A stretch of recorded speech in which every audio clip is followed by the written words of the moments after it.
Guys welcome back two of career. मैं एक बार फिर हाजिर हुआ एक नए टॉपिक के साथ। आज हम बात करेंगे बीए के बाद किए जाने वाली कुछ गवर्नमेंट जॉब्स और प्राइवेट जॉब्स के बारे में। अगर आप बीए करने के बाद गवर्नमेंट सेक्टर में SSC, lecturer, teacher, IAS, IPS, IFS या कोई भी सिविल सर्विस एग्जामिनेशन की तैयारी करना चाहते हैं तो आपके पास बीए में कौन से सब्जेक्ट होने चाहिए। तो बीए में आपके पास सब्जेक्ट होने चाहिए economics, modern history, political science, geography, sociology, public administration, English. ये वो सब्जेक्ट हैं जो सिविल सर्विस एग्जाम क्लियर करने में आपके पास बीए में होने चाहिए। जिस स्टूडेंट को ये डाउट है कि सिविल सर्विस एग्जाम क्लियर करने के लिए आईपीएस या आईएएस बनने के लिए क्या बेस्ट है, बीए प्रोग्राम या बीए ऑनर्स, तो कोई भी स्टूडेंट अगर सिविल सर्विस एग्जाम क्लियर करना चाहता है तो उसके लिए बीए प्रोग्राम ही बेस्ट है। लेकिन अगर आप बीए ऑनर्स करते हैं तो आपको केवल एक ही मेन सब्जेक्ट पढ़ना होता है, इसलिए बीए ऑनर्स ना करके आप बीए प्रोग्राम करिए। अब बात करते हैं जिन स्टूडेंट ने बीए आर्ट्स से करी है वो कौन कौन सी जॉब के लिए अप्लाई कर सकते हैं। तो फर्स्ट नंबर पर आता है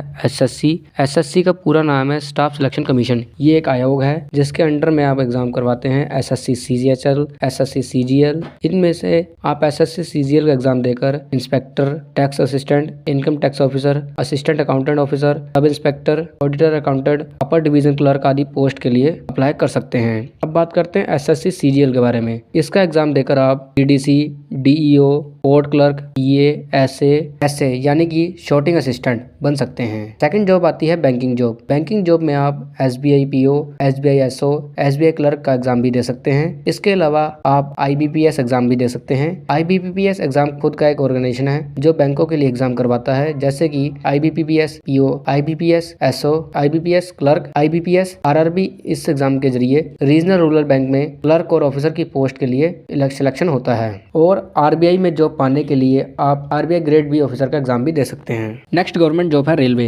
ग्रेजुएशन के बाद रेलवे में भी कई सारी नौकरी कर सकते हैं आप। ग्रेजुएशन करने के बाद आपको दो तरह की जॉब मिलती है, टेक्निकल और एक नॉन टेक्निकल। जैसा कि अगर आपने बीए ग्रेजुएशन कंप्लीट कर लिया है तो आप नॉन टेक्निकल जॉब के लिए अप्लाई कर सकते हैं। इसके लिए आपको रेलवे एनटीपीसी का एग्जाम देना होगा। इस एग्जाम को पास करके आप इनमें से कोई एक नौकरी पर पोस्ट पा सकते हैं, जैसे कि traffic assistant, good guard, station master, senior time keeper, junior accountant assistant कम typist, senior time keeper, senior commercial ticket clerk, commercial apprentice etcetera आदि वगैरह। नेक्स्ट गवर्नमेंट जॉब है यूपीएससी, जिसे आप सभी जानते होंगे, यूपीएससी सिविल सर्विस। अगर आप UPSC civil service exam clear कर लेते हैं तो आपको इसमें से आईएबी, आईपीएस, आईएफएस जैसे पोस्ट आते हैं इसके अंडर में, जिसके आपको मार्क्स के आधार पर आपको पोस्ट मिलती है। अगर आप ग्रेजुएशन के फाइनल ईयर में है तब भी आप इसके एग्जाम के लिए अप्लाई कर सकते हैं। नेक्स्ट गवर्नमेंट जॉब है सीडीएस, जिसका पूरा नाम है कंबाइंड डिफेंस सर्विस। अगर आप ग्रेजुएशन पूरा कर लेते हैं और साथ ही नौकरी में देश की सेवा करना चाहते हैं तो आप डिफेंस सर्विस ज्वाइन कर सकते हैं। नॉन टेक्निकल ग्रेजुएशन होने की वजह से बीए वाले सिर्फ आईएमए और ओटीए के लिए अप्लाई कर सकते हैं। आईएमए का पूरा नाम है इंडियन मिलिट्री एकेडमी और ओटीए का पूरा नाम है ऑफिसर ट्रेनिंग एकेडमी। और अगर आप बीए के फाइनल ईयर में हैं तो भी आप इस जॉब के लिए अप्लाई कर सकते हैं। अब हम बात करेंगे बीए हिस्ट्री वालों के लिए जॉब के बारे में,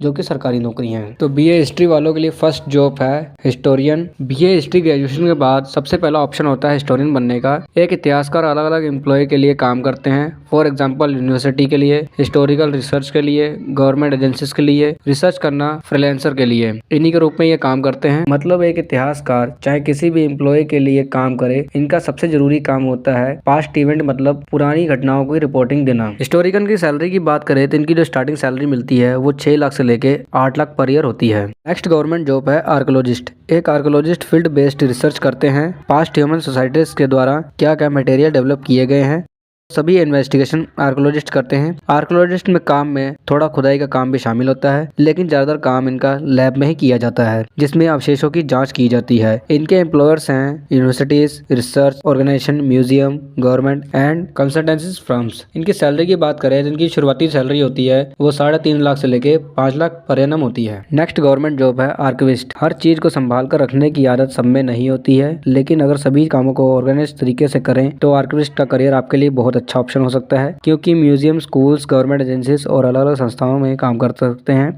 आर्किविस्ट document, letter, picture, audio recording और वीडियोस के रूप में हिस्टोरिकल कलेक्शन को ऑर्गेनाइज रखते हैं। इनकी सैलरी की बात करें, इनकी शुरुआती सैलरी होती है वो 6 लाख पर एनम होती है। गवर्नमेंट जॉब है म्यूजियोलॉजिस्ट। म्यूजियोलॉजिस्ट का काम म्यूजियम से जुड़ा होता है। म्यूजियम के बारे में तो आप सभी जानकारी होगी, तो म्यूजियोलॉजिस्ट बनकर आप प्राइवेट और गवर्नमेंट सेक्टर में दोनों में काम कर सकते हैं। एक म्यूजियोलॉजिस्ट की जो सैलरी होती है वो शुरुआती सैलरी 60,000 से लेकर 75,000 पर एनम होती है। आप ऑक्शनियर बन सकते हैं, उसकी शुरुआती सैलरी 5 लाख से 7 लाख तक होती है। है। सोशल वर्कर बन सकते हैं जिसकी सैलरी 4 लाख की शुरुआत होती है। नेक्स्ट आप लाइब्रेरियन बन सकते हैं जिसकी शुरुआती सैलरी 2.9 लाख से लेके 4 लाख तक होती है। नेक्स्ट आप हिस्ट्री एक्सपर्ट बन सकते हैं जिसकी शुरुआती सैलरी 4 लाख से लेकर 6 लाख तक होती है। नेक्स्ट आप कंटेंट राइटर भी बन सकते हैं जिसकी शुरुआती सैलरी 4 लाख पर ईयर होती है। तो ये थी बीए हिस्ट्री वालों की, जिन्होंने बीए हिस्ट्री से किया है वो आप सभी इन जॉब के लिए अप्लाई कर सकते हैं, प्राइवेट में भी गवर्नमेंट सेक्टर में भी। नेक्स्ट गवर्नमेंट जॉब है कलेक्टर। कलेक्टर अपने पूरे जिले का मुख्य अधिकारी होता है, मतलब पूरे जिले की जिम्मेदारी कलेक्टर पर होती है। इनकी जो शुरुआती सैलरी होती है वो 95,000 से लेके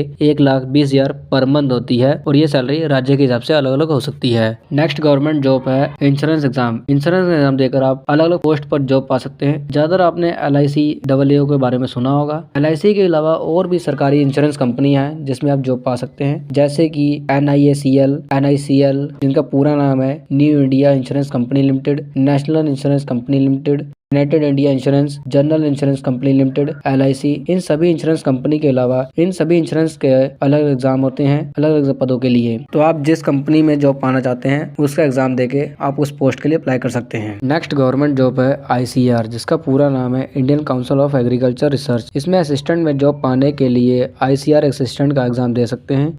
इसकी job location all over India में है क्योंकि एक गवर्नमेंट एग्रीकल्चर इंस्टीट्यूट है। इसका सिलेक्शन भी सभी गवर्नमेंट एग्जाम की तरह 3 स्टेप में किया जाता है, prelims, mains, skill test. ICR headquarter assistant की जो सैलरी होती है वो 34,500 होती है पर मंथ और ICR इंस्टीट्यूट असिस्टेंट की जो सैलरी होती है वो 46,696 होती है per month. Next government job है DMRC, जिसका पूरा नाम है दिल्ली मेट्रो रेल कॉर्पोरेशन। ये एक सेंट्रल गवर्नमेंट के अंडर में आती है। दिल्ली में चलने वाली मेट्रो सेवा में कई बदलाव करने के लिए सेंट्रल गवर्नमेंट की परमिशन लेनी होती है। यदि आप DMRC ज्वाइन करना चाहते हैं तो आपको DMRC का एग्जाम देना होगा, जो कि साल में एक बार कराया जाता है। DMRC के एग्जाम के थ्रू कई अलग अलग पोस्ट के लिए भी आप भर्ती हो सकते हैं, जैसे कि assistant manager, station controller, junior engineer, office assistant, electrician आदि। सभी पोस्ट के लिए अलग अलग क्वालिफिकेशन की जरूरत होती है। BA, BSc और BCom स्टूडेंट ऑफिस असिस्टेंट के लिए अप्लाई कर सकते हैं, जिसका सिलेक्शन 3 से 4 स्टेप में किया जाता है। इनकी जो शुरुआती सैलरी होती है वो 2 लाख से लेकर 4 लाख पर एनम होती है। नेक्स्ट गवर्नमेंट जॉब है CAPF